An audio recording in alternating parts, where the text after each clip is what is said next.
Okay, so I just wanted to quickly demonstrate the difference in loading time between the Abbey Road Orchestra plugin and my own sampler. Not really to showcase my own sampler, but more to sort of show a difference in how long it should take for samples to be loaded off a M.2 drive. So what I've done here, I've loaded up memrep and I'm going to clear out the standby list. So what you're going to see is a completely cold start of Reaper and a cold start of both of these plugins. So I'm going to start Reaper, and then I'll add a track and load in the Abbey Road Orchestra plugin.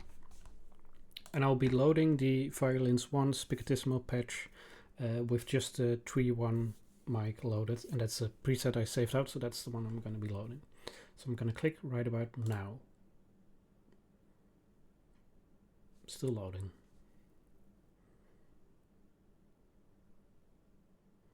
There's the user interface. Now I'm going to go to the patch, load it.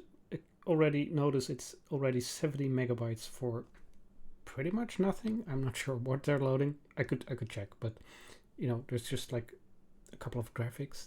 It shouldn't really take 70 megabytes anyway. So I'm just gonna click. So I don't know, maybe 1 second or something like 1.5 seconds to load it into memory.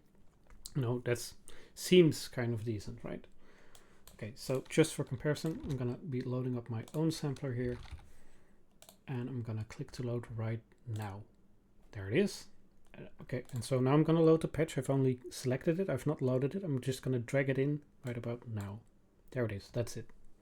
So that's 0.146, so that's 140 milliseconds. I think honestly it could even be faster because it's an M.2 drive and I'm only reading in like a first chunk of a file. And another thing that's kind of interesting is that so there was 70 megabytes already loaded in their player, in the Spitfire player, just from the get-go, and then so it's 137 megabytes for the total thing to be loaded. So that's, I don't know, that's like 67 megabytes for the whole patch for the 3.1 mic. But that's just what's loaded into memory. It's like there's still parts of it that are on disk, and in in my own sampler, like the on-disk size of all the samples is 48 megabytes. So that is less than what they are preloading into memory. So that's kind of interesting. I'm only loading 18 megabytes of those 48 into memory.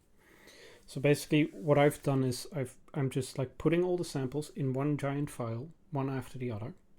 And then all the sample starts I've put at the front of the file, and I'm only reading into the file once and just taking the front part. And that's because I only have to do one read of the file. That's why I can load it reasonably fast. I still think it could be faster than this, but you know, that's why it's taking that amount of time.